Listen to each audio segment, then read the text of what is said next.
And now I'm delighted to introduce our 2023 valedictorian,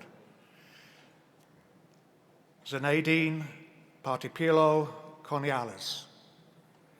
Zinedine is graduating today with a dual degree in financial economics and mathematics.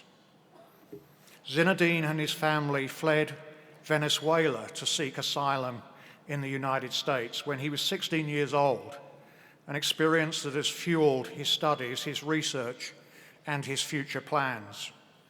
He graduated from Mount Hebron High School in Ellicott City. At UMBC, he is a Sondheim Public Affairs Scholar, a member of the Honors College, and a part of the Sloan Foundation pre-doctoral program. His research project, which addressed connections between financial literacy and student loan decisions, won the Economics Department Chair Award in 2022. He was also a member of the UMBC mock trial team when it won the national championship, defeating Yale.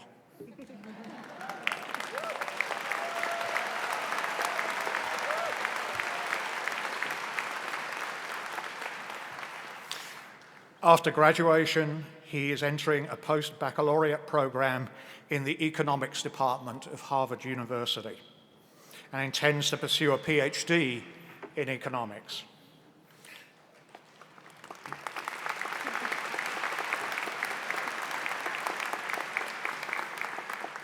So please join me in congratulating and welcoming our valedictorian today.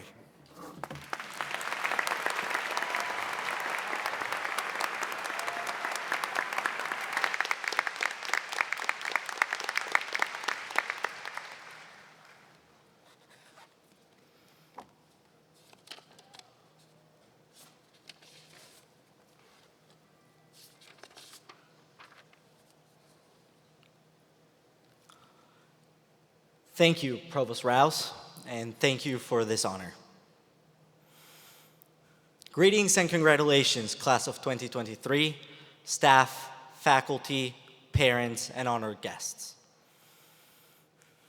One of the first experiences I had at UMBC was participating in the freshman orientation back in the summer of 2019. At the time, I was a proud mechanical engineering major. You can all tell, I guess, how that went for me. Plenty of other things have also changed for me over the past few years. If you had told me, back in July of 2017, when I first moved to the United States with my family, that I would be a university graduate, never mind, talking to you from this stage, I would have never believed you, nor I would have understood you, because my English was too poor to even know what a valedictorian was. So, I cannot begin to describe how much this means to me. When I came to the United States from Venezuela with terrible English, knowing almost nothing about America, college barely registered as a possibility for me. As a political refugee, I didn't qualify for student loans. And yet, like all of you today, here I am.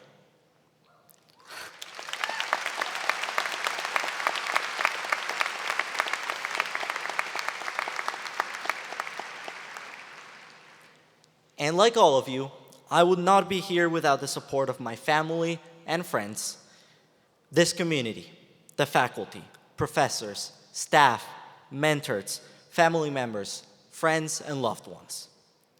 Because of this, I am also immensely grateful to the Sondheim Public Affairs Scholars Program, as well as the Honors College, and the faculty and staff from the Economics and Mathematics Department for their continued support.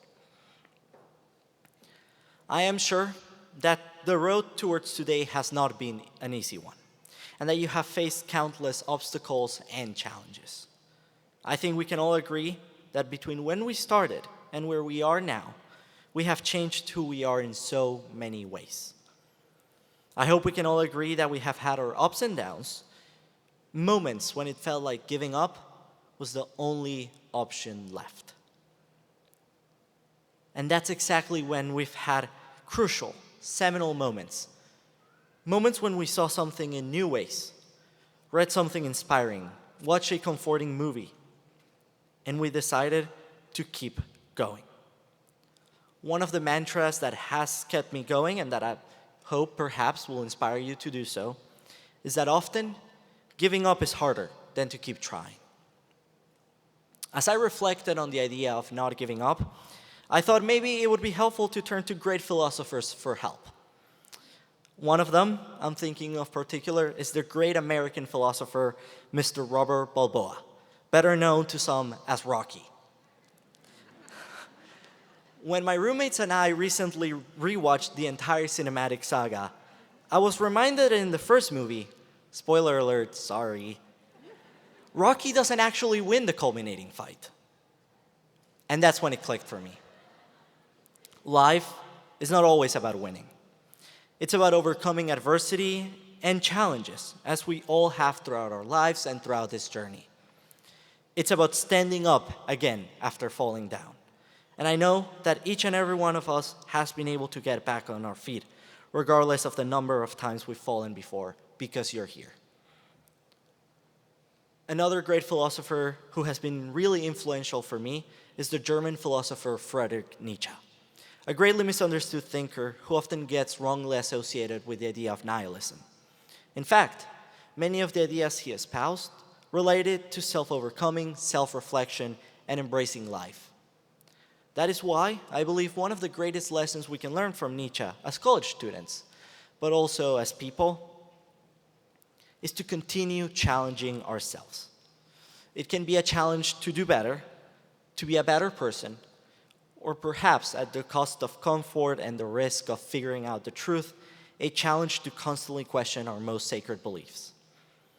To paraphrase Nietzsche, the worst thing we can do is to hold those who think like us in higher esteem than those who think differently. Interestingly, I couldn't help but find the obvious influence Nietzsche has had on UMBC, clearly seen in our Be Your Best Self slogan. One of the great things about UMBC is the widespread intellectual stimulation and challenges, which give us the chance not only to overcome ourselves, but to be resilient in the face of hardship and to become better individuals in the process. That's why today, like Rocky, we are completely different people than who we were when this journey started. Following what Nietzsche suggested, we have worked on trying to become our best selves. Likely not our final selves, but we continue to become better every day. And it was thanks to these experiences, hardships, and challenges that make today much more meaningful, exalting, and rewarding. Thank you, congratulations once again, and may the force be with you.